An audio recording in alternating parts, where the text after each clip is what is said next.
Hello guys, this is Bharathwaj from 2IIM and I run the CAT and IPMAT programs. We've been teaching for CAT since 2001. We've been teaching for IPMAT since 2014-ish. We've been in the online space for a long while now. If you haven't checked out about us, please check in the description, find out the link, go become a trial user and see what we have to offer.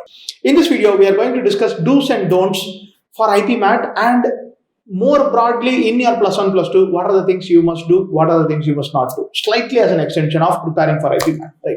Some of the do's include read daily. It helps in a lot of ways. Read some newspapers, read articles.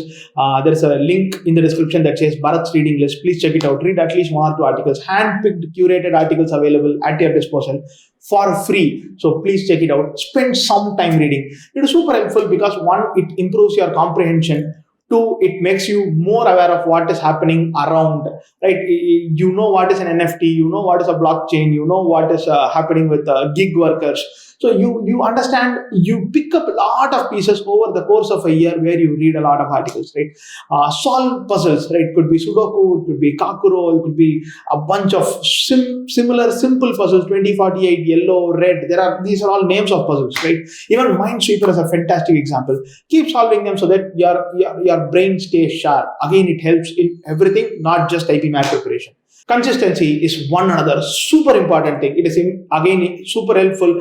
Check this example out. If you are doing something positive, very small amount of positive, but consistently, it will give you so much positive returns, right?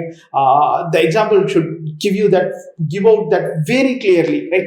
Small positive change in the right direction, right, on an everyday basis can take you places. So make sure you do things consistently. You are super sick 3 days out, that is all right, right? Your board exams are there. The last 1 week you are not able to do anything. Last 3 weeks you are not able to do anything. That is all right. But otherwise there should be, building a habit is super tough. Building a bad habit is super easy. Building a good habit is super tough, right?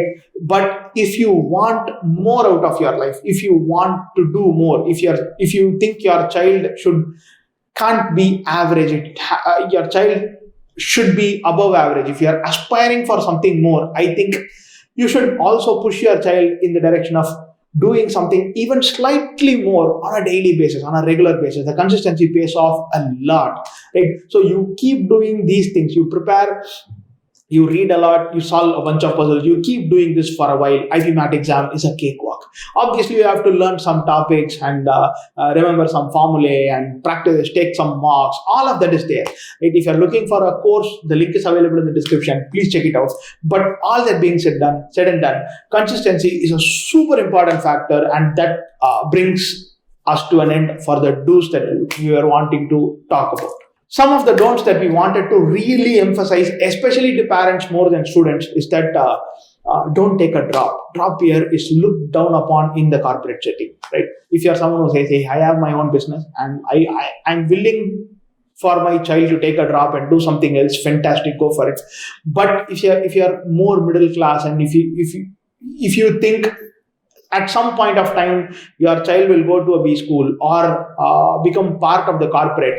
In many ways, having a break, having a drop year is looked down upon. So please remember that. Right? It is not me who is saying that. It is what the industry is expecting out of candidates in B school, before B school, during your B school interviews, inside your B school, during your summer internships, during your final placements, everywhere possible. When you're shifting jobs, they look at your resume and then say, hey, this guy has done his 10th standard in 2007, 12th standard in 2009, and has taken 7 years to complete his 5-year course, which means there is some 2 years sitting inside.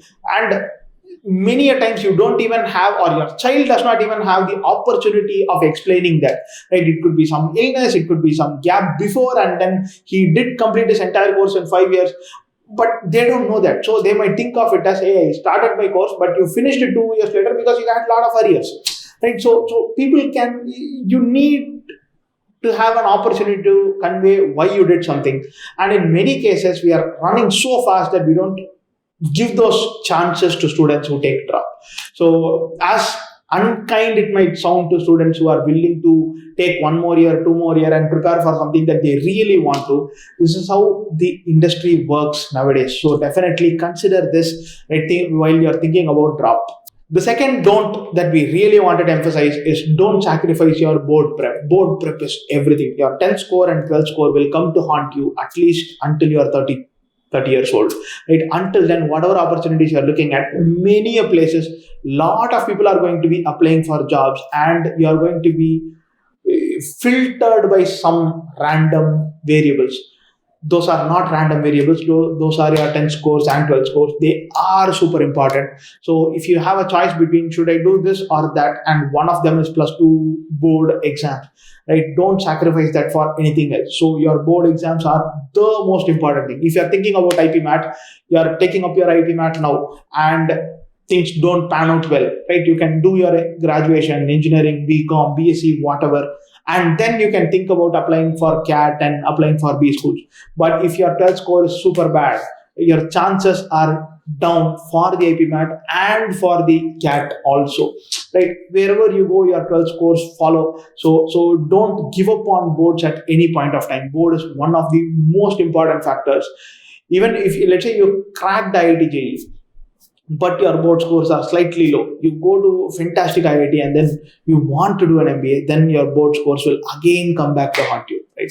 So remember that board scores are super important. If given a chance, prioritize board scores over everything else. One another don't that we wanted to really convey is that don't consider IPMAT as one another exam that sub chalta hai, also ran type thing, right? Take this exam super seriously. This can open up a lot of doors, can take you to fantastic places in your life. So it is super important.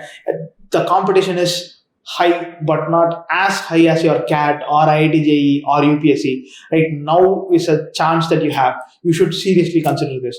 Best wishes.